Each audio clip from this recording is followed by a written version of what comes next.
দর্শক নিশ্চয়ই এই জায়গাটিকে আপনারা অনেকেই চিনতে পারছেন।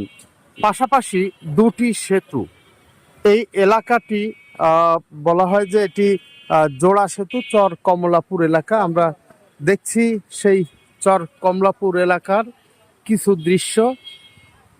ফরিদপুর শহর থেকে যে সড়কটি চলে এসেছে অনাথের মোড় হয়ে, সেই সড়ক ধরে এই সেতু দিয়ে আপনি পার হয়ে যেতে পারেন ফরিদপুর মেডিকেল কলেজ হাসপাতালের দিকে অথবা আশেপাশের এলাকাতে। তো আমরা দেখছি যে এই যে নদী, এই নদীটি কিন্তু আপনাদের খুবই পরিচিত, আপনারা অনেকেই চেনেন। ফরিদপুর শহরকে আষ্টে পৃষ্ঠে রেখেছে এই নদীটি।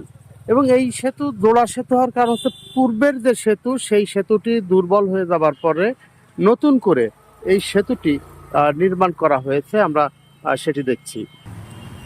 এই মুহূর্তে আমরা রয়েছি পুরাতন সেতুটির উপরে, যে সেতুটি অনেক আগে নির্মিত। আমরা সেই সেতুটি দেখছি। এই সেতুর পাশেই নতুন সেতুটি নির্মাণ করা হয়েছে। এবং এই যে ডান পাশে যে নদী আমরা দেখছি, সেটি শহরের কোল ঘেঁষে এই জায়গা দিয়ে প্রবাহিত হয়েছে। তবে মজার ব্যাপার হচ্ছে এই যে সূর্য ডোবার একটি মনোরম দৃশ্য, সেটি দেখতে হলে কিন্তু আপনাকে এই সেতুতে আসতে হবে। এবং এখানে আসলে যদি আপনি পুরাতন সেতুটির উপরে দাঁড়ান, তাহলে এমন চমৎকার একটি দৃশ্য আপনি অবলোকন করতে পারবেন।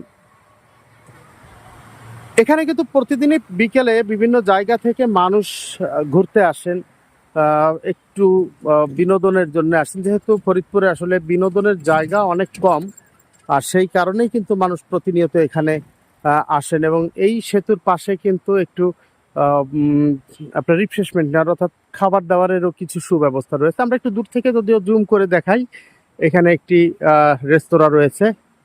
এবং আমরা যদি একটু পাশে যাই তাহলে দেখব, এই যে দেখুন চর কমলাপুরের প্রান্তে এখানে বেশ কিছু মুখরোচক খাবারের দোকান, যেমন আপনি যারা ভাজা পোড়া বলা হয় যে খান, যে সিঙ্গারা পুরি ধরনের। একই সাথে পাশেই যদি আমরা দেখি যে ডান পাশে একটি চায়ের দোকান রয়েছে। প্রতিদিন কিন্তু বিকালে যদি একটু ছোট করে পরিবার লোকজন নিয়ে ঘুরতে আসেন, তাহলে কিন্তু একেবারে মন্দ হবে না এই জায়গাটিতে। আমরা এবার নতুন সেতুটির উপরে যাই। আমরা নতুন সেতুর উপর দিয়ে এবার একটু সামনের দিকে এগিয়ে যাচ্ছি। আপনাদেরকে নদীর যে মনোরম দৃশ্য সেটি একটু দেখাতে চাই। আমরা যদিও এক প্রান্তের দৃশ্য দেখেছি, সেটি সূর্য ডোবার যে সূর্যের যে রূপ,